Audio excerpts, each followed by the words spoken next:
Bom dia! Sejam todos muito bem-vindos a mais um programa Pesquisar. E no programa de hoje teremos no bloco Passeio por Lisboa, a casa do poeta Fernando Pessoa, e nos blocos Entrevista e Dica Pesquisar, a astróloga Celisa Beranger. Vem que tem!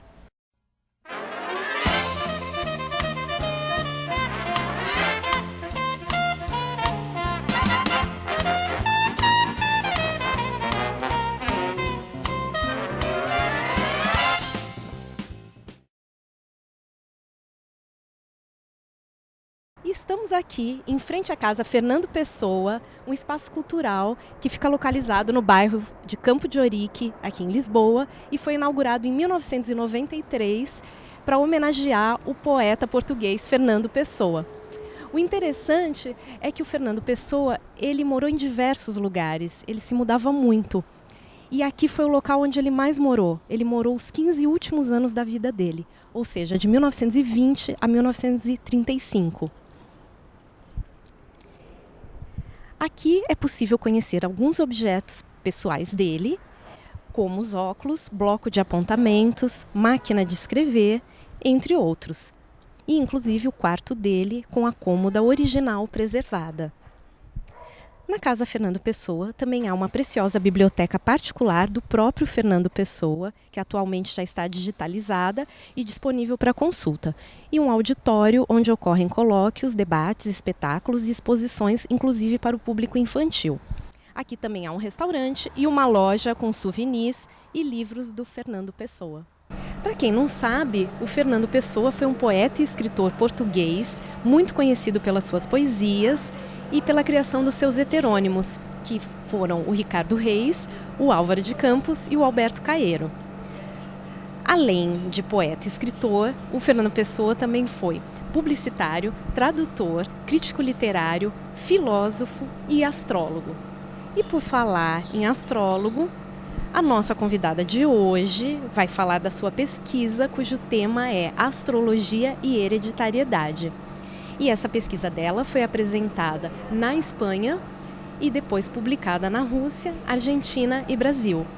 É isso mesmo, para quem não sabe, a astrologia é uma área do conhecimento muito antiga e riquíssima, e com diversos profissionais competentes e sérios e que desenvolvem também pesquisas na área.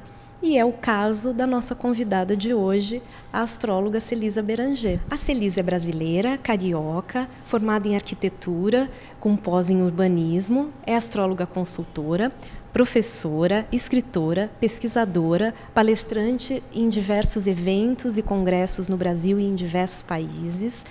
É presidente do Sindicato dos Astrólogos do Rio de Janeiro, que é o SINAGE, e é proprietária da escola Espaço do Céu, também no Rio de Janeiro. E a pesquisa que a Celisa vai apresentar hoje para a gente intitula-se A Hereditariedade Astrológica.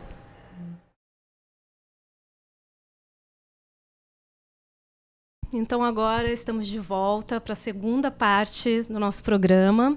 E agora sim, com a nossa entrevistada, Celisa Beranger. Eu quero te dar as boas-vindas ao nosso programa Pesquisar. É um prazer te receber aqui. E, enfim, vamos ouvir o que você tem a dizer sobre hereditariedade na astrologia. É um prazer participar do programa. Pesquisa é uma coisa extremamente importante. É bom que haja um programa sobre isso. Celisa, o que eu queria que você dissesse aqui para o nosso público?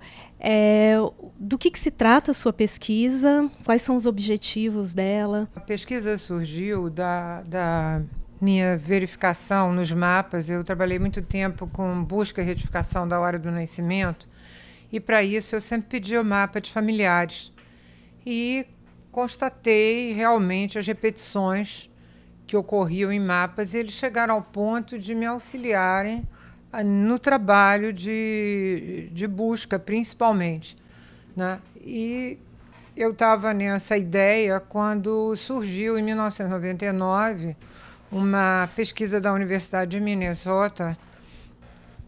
Surgiu, não, a pesquisa era de 20 anos, era de 79, foi publicada em 99, exatamente para medir a hereditariedade nos traços comportamentais.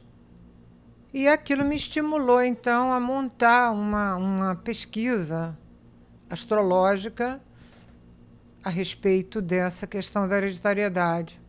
E aí já existiam, eu constatei que já existiam pesquisas anteriores a respeito disso e fui me informar, pesquisar mais um pouco sobre elas para depois montar a nossa pesquisa. O objetivo sempre a astrologia precisa muito de pesquisa, porque eu acho que um conhecimento sem pesquisa ele não avança também. Então, a ideia foi efetivamente contribuir um pouco para a pesquisa astrológica, mostrando que essa questão da hereditariedade, que a primeira comprovação que eu tenho é do Johannes Kepler, portanto, do século XVII, que ele demonstra para o mestre dele, Maestlin, a semelhança entre o mapa do Maestlin e do filho. Então, tem cartas do Kepler para o Maestlin dizendo isso. Então, ali foi a primeira constatação. E depois a gente tem, no século XX, algumas pesquisas do Chouinard, do Kraft e do Michel Gauquelin, que é a mais famosa, e de dois italianos também, do Ciro Discépolo e do Luigi Miele. Diz aqui pra gente, a sua pesquisa está em que fase? Ainda em termos de conclusão, ela já tem algum resultado? Em que fase que ela se encontra? Não, ela já tem um resultado, quer dizer, essa pesquisa ela foi concluída basicamente em 99 mesmo, mas eu ainda movimentei essa pesquisa até 2005, na verdade, quer dizer, acrescentando algumas coisas, como foi o caso, por exemplo, do trabalho do Percy Seymour, que é um físico inglês, e que ele se baseou na pesquisa do Michel Gauquelin para poder concluir a teoria dele de que as crianças nasceriam quando a música celeste delas tocasse. A música celeste seria a posição dos planetas na hora do nascimento. Eu também acrescentei um outro trabalho, embora também não fosse um trabalho recente, mas um trabalho de um astrólogo inglês, que é o Charles Carter, que ele também faz uma sugestão de correlação de mapa. Então, eu acrescentei isso, mas depois, realmente, de 2005 para cá, eu não tive mais tempo para dedicar a essa pesquisa. Eu tenho uma coisa que eu acho interessante dessa pesquisa, é porque é uma coisa que você comenta com pessoas leigas e as pessoas entendem. Sim. Entendeu? É verdade, a pessoa não precisa ser astróloga, conhecer os detalhes, o símbolo. Conhecer os detalhes para ela entender essa pesquisa. Inclusive, o meu trabalho publicado, eu já dei para vários clientes para lerem. Porque quando eu comento isso, porque como eu faço mapa, por exemplo, eu faço mapa de bebê ou de criança, e eu sempre só faço isso utilizando o mapa dos pais, eu sempre mostro com quem ele é mais parecido em função dos mapas. Entendeu? Então, eu sempre faço esse trabalho, porque isso me veio exatamente da pesquisa de hereditariedade. Então, não, se tem, vamos sempre trabalhar na hora de fazer o mapa do bebê, mostrar para pai e mãe com quem ele é mais parecido, com quem ele terá mais facilidade. E, embora a gente diga sempre que no mapa de bebê tem que colocar aquela criança como única. De uma certa forma, você acabou já entrando na minha próxima pergunta, que era o que eu ia te perguntar agora, que é que tipo de contribuição que a sua pesquisa pode trazer para as pessoas ou socialmente. Eu acho que essa é uma delas. Essa é uma delas. Eu digo, socialmente, sempre a gente vem tentando elevar o nome da astrologia socialmente. E eu acho que os trabalhos de pesquisa são fundamentais para isso, né? A gente tem dificuldade, porque você tem dificuldade em ter, como é que eu vou dizer assim, apoio em todos os sentidos, não apenas financeiro, mas em todos os sentidos, para montar uma pesquisa. Eu, por exemplo, para montar a minha, eu tive que contar com meus alunos. Meus alunos participaram da pesquisa, trazendo dados, etc. Mas eu digo, você vê, é um pouco mais difícil. Mas o objetivo, em termos, quer dizer, que não sejam individuais, em termos sociais, seria elevar o nome da astrologia. E, principalmente, depois que eu descobri que o Johannes Kepler trabalhou um pouco em si. Kepler escrevia muito, né? Quer dizer, tem muitas cartas do Kepler. E principalmente para esse mestre dele, Maestlin, que ele queria ter ocupado o lugar do Maestlin, não conseguiu. E quando a gente fala para as pessoas que o Kepler era astrólogo, as pessoas se surpreendem, porque não tem ideia que um astrônomo tão famoso tem livros de astrologia, na verdade, né? E ele tem a interpretação do mapa dele, do mapa dos filhos, né? E nessa eu não tenho o trabalho de comparação que ele teria feito do dele com o dos filhos, não. Eu tenho o trabalho que ele fez para o Maestlin. O Maestlin, sim, mostrando as semelhanças dos dois mapas e muitas semelhanças, quer dizer, um enfoque de muitas semelhanças. Então, eu acho que além das pessoas, digamos assim, que não têm conhecimento de astrologia, poder entender, por exemplo, por que filho nasce no mesmo dia que pai ou mãe ou que avô, porque muitas vezes é hereditariedade pura, uma geração, como fisicamente a gente vê isso, astrologicamente também vai acontecer, né? Então, eu acho que, principalmente, em termos de sociedade, uma contribuição do que a astrologia, quer dizer, dentre muitas outras coisas, entre muitos ramos que a astrologia pode participar, também nessa questão da hereditariedade. Se você teve algum entrave, alguma dificuldade para realizar a pesquisa. Você falou alguma coisa a respeito da coleta dos dados, né? Eu digo assim, eu não tive dificuldade porque eu solicitei, principalmente aos meus alunos. Mas se eu não tivesse, vamos dar o exemplo, por exemplo, esse meu colega italiano, Ciro Discépolo, para fazer a pesquisa dele na Itália, ele começa utilizando os dados do Michel Gauquelin na França, porque como na Itália não havia obrigatoriedade de colocar a hora do nascimento na certidão, ele não tinha material para trabalhar. Eu digo a você, quer dizer, a gente não tem uma subvenção e a gente não tem uma estrutura para fazer essa pesquisa. É claro que eu digo assim, não é a mesma coisa, por exemplo, que o Ciro Discépolo, que montou a pesquisa dele no Departamento de Matemática da Universidade de Nápoles. Sim. Bom, aí é outro departamento. Não é você ter que fazer as coisas como a gente fez, usando computador, sem dúvida, mas as tabulações feitas à mão. Tanto que a pesquisa que eu montei foi em cima da pesquisa do Ciro Discépolo. A gente tentou montar no Brasil uma pesquisa que tinha sido feita primeiro com dados franceses e depois com dados italianos. E não encontramos o mesmo resultado, porque você tem uma coisa cultural. Sim, sim. Entendeu? De qualquer forma, é bem interessante porque você trouxe essa inovação para cá. Muito bom, muito bom. Aqui, tanto que a pesquisa dele, ele mesmo, quando ele repete o segundo grupo, ele faz uma primeira pesquisa com quase 4.000 dados, essa que foi fechada pela Universidade de Nápoles. Ele repete essa pesquisa com 8.000 dados e já não teve o mesmo resultado. Só uma coisa que se repetiu, que é o ascendente do filho no signo solar do pai ou da mãe. A gente vai ter uma questão astrológica que é muito difícil você fazer uma estatística, a pesquisa, sem problema. Necessária, eu incentivo meus alunos sempre, mas eu digo assim, a dificuldade é que a astrologia ela é qualitativa. Então, é muito difícil você fazer uma estatística quantitativa. Digamos assim, o Gauquelin, ele efetivamente conseguiu, mas com um parâmetro muito simples.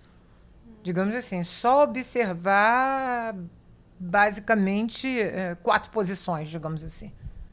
Né? Então, eu digo, mas na verdade, é isso que eu digo, por isso é que para mim tem que ser um estatístico, porque eles têm os parâmetros do que vai ser possível trazer algum resultado. Entendeu? Então, eu, por exemplo, eu incorri no mesmo... Eu acho, de certa maneira, um erro do Ciro Discépolo, porque ele fez ele procurou fazer uma pesquisa muito grande. E eu incorri no mesmo erro, porque como eu me apoiei na dele, eu ainda acrescentei mais umas coisinhas que eu achei que eram importantes. Acabaram ficando 25, digamos assim, pontos a serem observados na comparação de mapas. E... Na verdade, eu acho que é isso. Para você fazer uma pesquisa muito grande, você tem que ter parâmetros muito bem definidos e poucos. Quanto menos Quanto menos variáveis, se eu vou trabalhar com 25 variáveis, o Coquelin trabalhou com 4. Nossa. Entendeu? Então, você vê que é muito mais simples. Então, essa é a questão da pesquisa que eu aprendi ali. Você tem que, de alguma maneira, depois, quando eu fui orientar pesquisas na área da saúde, de astrologia, eu já diminuí bastante as variáveis, que eu já tinha aprendido com aquela história. Então, foi muito mais fácil, mas ali também, nessa parte da área da saúde, a gente trabalhou com um número muito pequeno, 30. Sim, mas para uma pesquisa qualitativa está ótimo. Exatamente. Então, cada um trabalhava com 25, 30 mapas, cada um trabalhando uma determinada doença. Né? E doença foi das coisas que os pesquisadores de Minnesota encontraram como maior hereditariedade nos traços de comportamento. Agressividade, inteligência e doenças. Bom, só para dar um gancho com o que você está falando, porque eu ia perguntar quais eram os resultados e as conclusões que você chegou. As minhas conclusões foram diferentes das conclusões dos italianos, como eu falei. Quer dizer, por exemplo, eles vão ter uma repetição de Sol por casa no mapa. Nós aqui encontramos a repetição de Lua por casa.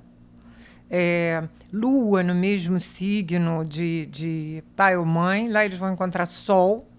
Então, você vai ver que tem não é, se você disser assim, astrologicamente, simbolicamente, aquilo para nós significa a mesma coisa. Mas se uma pessoa for pegar para comparar, ela vai ver que há diferenças. Sim. Na verdade, a minha maior conclusão da pesquisa foi que famílias têm traços que marcam. Famílias. Então, você vai ver uma família que tem... famílias que têm uma forte predominância em posições do Sol e da Lua, que são os luminares, ou o ascendente, num signo. Então, aquele signo predomina. Aí eu estudei famílias com 20 membros, com 30 membros, com 40 membros, às vezes, conseguindo pegar 4 gerações. Por quê? Mesmo que eu não conseguisse a hora do nascimento, que seria o ideal, você, para ter posição de Sol por signo, você não precisa da hora do nascimento. Para você ver a ligação que esse Sol tenha com planetas, você também não precisa da hora do nascimento. Então, você vai encontrar as famílias de Sol ligado a Júpiter, de Sol ligado a Saturno, de Sol ligado a Marte, entendeu? Mais específico. Entendeu? Aí são resultados muito interessantes, porque aí você vai ver famílias que têm um determinado planeta no ascendente. Então, você vai ver famílias que têm um determinado assunto do mapa predominando. Avô, filho, neto. E, às vezes, só nas pessoas do mesmo sexo. Os homens, tal assim. As mulheres, tal assim. Entendeu? Por exemplo, famílias de mulheres de Vênus, Saturno. 90% das mulheres com esse aspecto. E tem até a história interessante de uma dessas famílias, que a gente acompanhou o nascimento da menininha mais nova na época, mas isso já lá se vão quase 20 anos, que a gente disse assim, não, só vai nascer quando Vênus entrar em aspecto com Saturno. Entendi. Não está ainda. E, efetivamente, quando entrou no aspecto, a menininha nasceu. Quer dizer, então, porque é uma característica daquela família nas mulheres. Ainda há muitas coisas a serem pesquisadas. A minha conclusão foi que, em termos de contribuição, seria mais importante trabalhar famílias do que se pensar numa grande estatística coletiva. Essa, sim, eu posso dizer que o discípulo tem razão.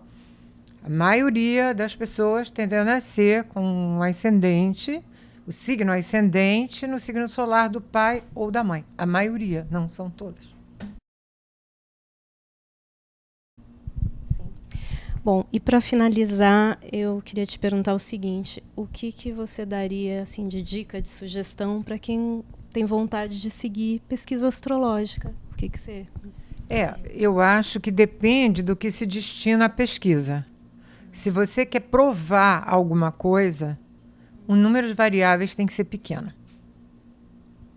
Porque, efetivamente, se a pesquisa vai ser feita simplesmente para desenvolver um determinado assunto, que isso é mais fácil, porque é você avançar e se aprofundar naquilo ali. Por exemplo, como eu falei, antes de começar a minha pesquisa, eu fiz uma pesquisa histórica.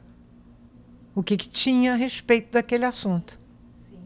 Então, aí você pode pesquisar tudo o que tiver disponível. Mas, eu digo assim, se é para provar alguma coisa, um muito pequeno número de variáveis. Quanto menor, maior a possibilidade de obter resultado.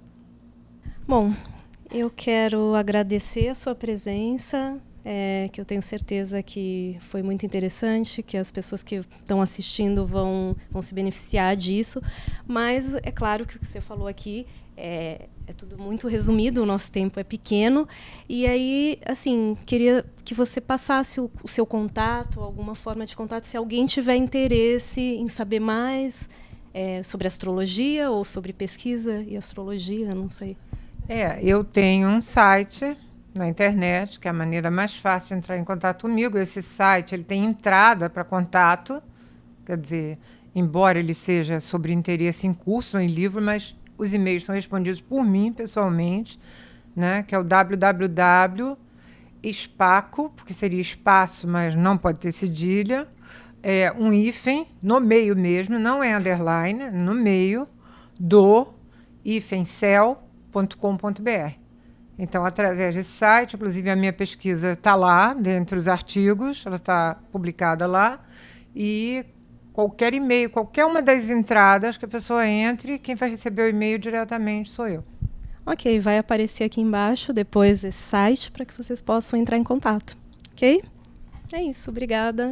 Eu que agradeço, muito obrigada.